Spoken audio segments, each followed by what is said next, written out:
Hello everyone, welcome back to my channel SJ daily blogs. ఈరోజు వీడియోలో నేను ఉలవచారు ఎలా చేశానో చూపిస్తాను. ముందు ఉలవలను తీసుకున్నాను. మెంబర్స్కి తగ్గట్టు ఉలవలను తీసుకోవచ్చు. మనం ఎక్కువ మంది ఉంటే ఇంకా ఎక్కువ తీసుకొని ఇలా 2 times వాష్ చేశాను.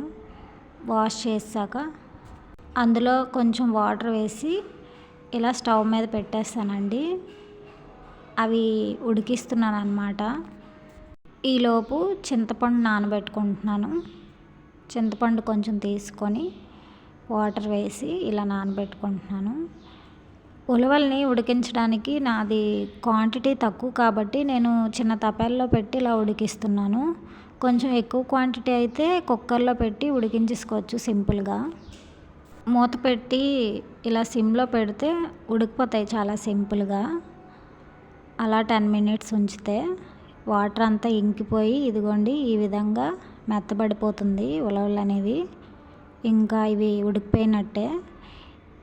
స్టవ్ ఆఫ్ చేసి కొంచెం చల్లారాక దీన్ని మిక్సీ పట్టేస్తాను. ఇదిగోండి మిక్సీలో ఈ ఉడకబెట్టిన ఉలవలను వేసి వాటితో పాటు చిన్న ముక్క అల్లం ఇంకా వెల్లుల్లి కూడా వేస్తాను. ఇదిగోండి ఇలా. ఇంకా దీంతో పాటు కట్ చేసి ఉంచుకున్న కొన్ని ఉల్లిపాయ ముక్కలను కూడా వేస్తాను. చాలా బాగుంటుంది టేస్ట్ వేస్తే ఇవి. ఇంకా కొంచెం జీలకర్ర, కొంచెం ధనియాలు వేసి మిక్సీ పట్టేస్తాను.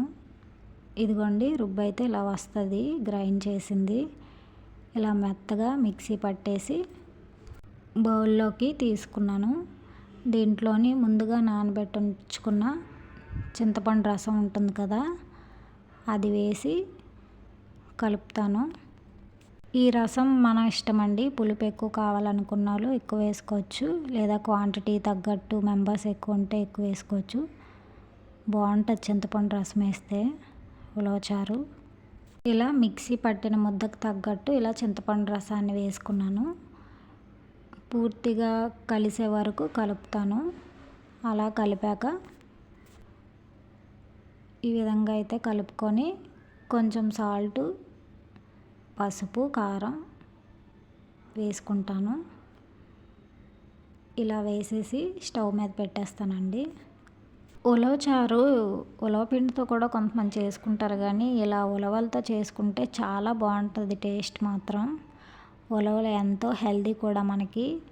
ఉలవకట్టు, ఉలవచారు ఇలా చేసుకోండి అప్పుడప్పుడు. ఈ ఉలవలు అయితే మాకు పండినవి. ఇదిగోండి పసుపు, ఉప్పు అన్నీ తగ్గట్టు వేసి ఇలా మరిగించేస్తాను. చింతపండు చారులాగా ఇలా పొంగు వస్తుంది. పొంగు వచ్చినంత వరకు బాగా మరిగించాలి. అసలు ఎంత టేస్ట్ వస్తుందంటే ఉలవచారు చాలా బాగుంటుంది. మీరు ఎప్పుడైనా తినకపోతే మాత్రం ఒక్కసారి ట్రై చేయండి. చాలా సింపుల్ ప్రాసెస్ కూడా. ఇది 3 రోజుల వరకు పాడవదండి, అలానే ఉంటుంది. చాలా బాగుంటుంది.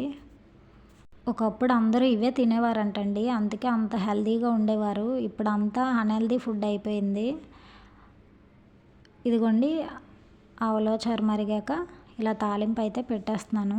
తాలింపులోకి కొంచెం జీలకర్ర, ఆవాలు, వెల్లుల్లిపాయ, ఎండుమిర్చి, ఇందాక ఆనియన్స్ అందులో వేసాం కదా మిక్సీలో, అలా కొంచెం ఆనియన్స్ కూడా ఇలా తాలింపులో వేసుకుంటే చాలా టేస్ట్ వస్తుంది.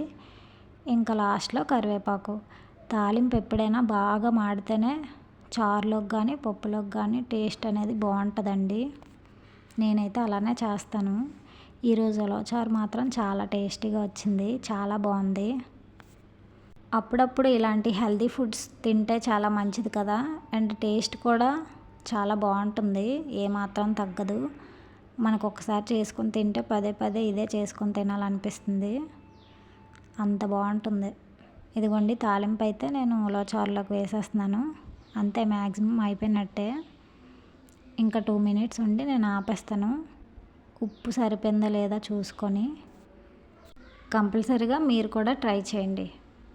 నా వీడియో నచ్చితే లైక్ చేయండి, షేర్ చేయండి, అలాగే ఛానల్ని కూడా సబ్స్క్రైబ్ చేసుకోండి. అంతే, ఎంతో టేస్టీగా ఉండే ఉలవచారు రెడీ. అండ్ హెల్దీ కూడా, ఇది చాలా మంచిది. ఒక్కసారి ట్రై చేయండి. Bye bye.